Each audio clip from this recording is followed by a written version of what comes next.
Hey, what's up, guys? It's Bakes here, and thank you for joining me for today's episode of my random horror reviews. Today's movie is one from the 60s, 1961 to be exact, and the movie is called Mr. Sardonicus.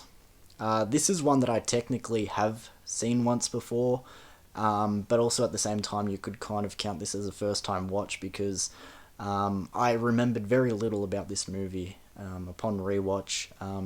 The first time I checked it out, I must have been falling asleep or something because, especially through the second half of the movie, a lot of it was very vague to me, somewhat familiar, but also not. So, yeah, I'm guessing the first time I saw this movie, I must have been really tired or whatever. But this is the movie that we're covering for today's review.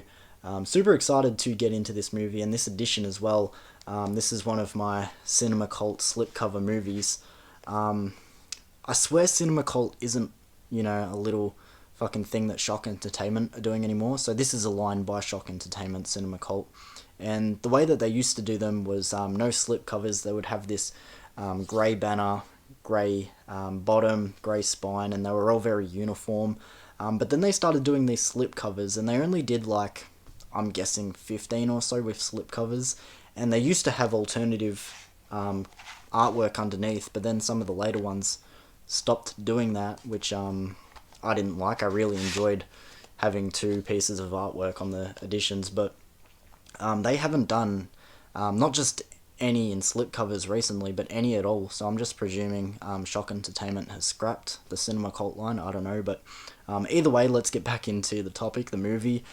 So before we get into my thoughts of Mr. Sardonicus, let's go into the plot for this one. So a doctor from London is contacted by a past romance of his, and she invites him to come to some fucking country, I can't remember where, but she invites him to come to this country to meet up with her and her new husband, the Baron Sardonicus.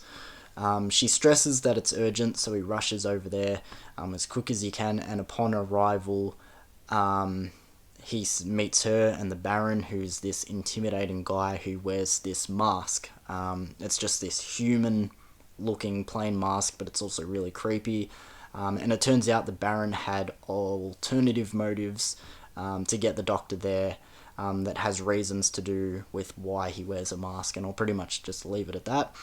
So let's get into my thoughts of Mr. Sardonicus from 1961. So going back to rewatch this movie, to be honest, I wasn't too hyped for it, just because, like I said earlier, I didn't remember it very well, and normally when that's the situation, the case is that the movie wasn't very good the first time around, but I bet this is just one I put on late sometime and I fell asleep or whatever, but rewatching it this time around, it wasn't too bad actually. Now, it still isn't going to be one that I rush back to extremely often or whatever, but I wouldn't hesitate checking out this one again sometime down the road. You just get that fun, creepy atmosphere, which is a very specific feeling from horror movies like this from the 60s. Can't exactly explain what it is or put my finger exactly on it, but they all have this feel about them that's just very charming and a lot of fun.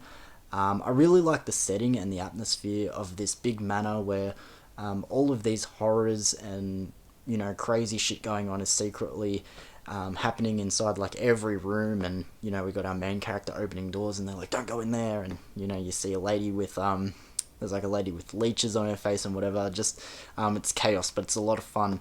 I also just really like the story in general, why the Baron needed the doctor there in the first place, the backstory behind the mask and why he needs to wear it. And again, it all just feels very of the times. The fun yet creepy sort of feeling. It just has a lot of charm, like I said, that's very specific to horror movies of this time, being the 60s. We also have good characters in this movie, but obviously I'm going to highlight Mr. Sardonicus because he is a solid antagonist in this movie. Very typical villain of these times again, that just really fits the vibe and feel of a movie like this one. Just this tall, intimidating figure, well-spoken, lives in this big, creepy manor, creepy servant that, helps him out with his dirty work. But then you also got this mask that is very simple but also really cool and effective, which amounts to the reveal of his face underneath at a certain point in this movie, which is kind of creepy, what his face looks like underneath.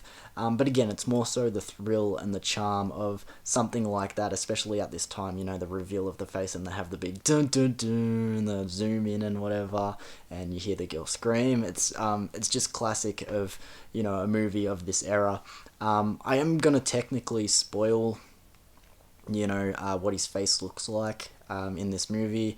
But the movie's old enough now, and honestly, you read any plot description of this movie, like if you read the back of this cover here, it tells you what his face looks like underneath anyway, so I'm not really giving too much away, but underneath the mask, he's got this huge, wide, skin peeled back, or like his lips are peeled back, grin on his face, like from cheek to cheek. It is actually fairly cool, very teethy.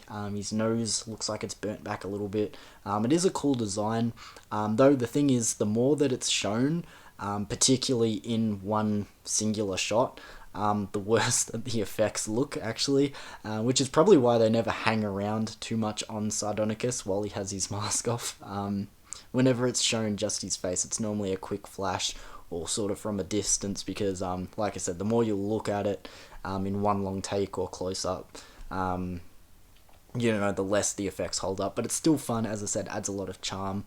And like I said, the backstory to why his face looks like that under the mask is actually a lot of fun and, very spooky. It reminds me very much of Tales from the Crypt. I'm not going to give away the story to how he got this face, but I always say Tales from the Crypt, their story formula is always very similar. It's always someone does something wrong and they get the worst consequences, and that's pretty much what happens in the backstory to why his face is like that. And as I said, just very much reminded me of something Tales from the Crypt-esque.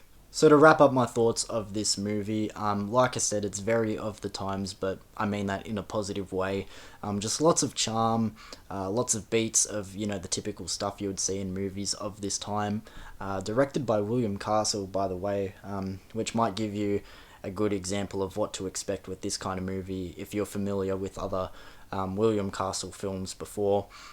He even opens the movie with a little monologue, which again is also very of the times. I'm pretty sure he's done that before in other films of his, but you've also seen Alfred Hitchcock do that before. The opening of Frankenstein, it's very iconic, but there's another opening monologue. And even before the last 10 minutes of this movie, he comes back and talks to the screen like as if he's in a cinema, and he's asking the audience how the movie should end.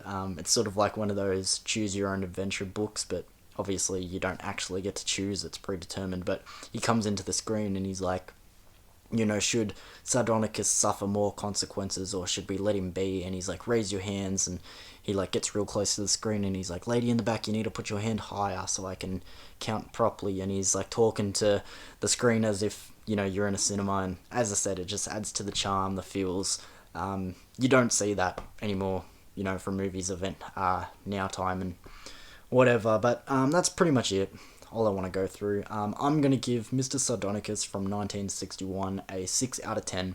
Like I said, fun time.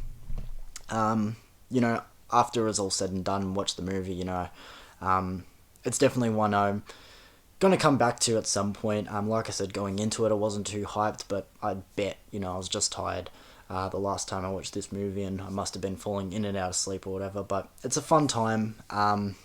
It's not a go-to of mine from the 60s, or it won't be a go-to of mine from the 60s, but still really solid.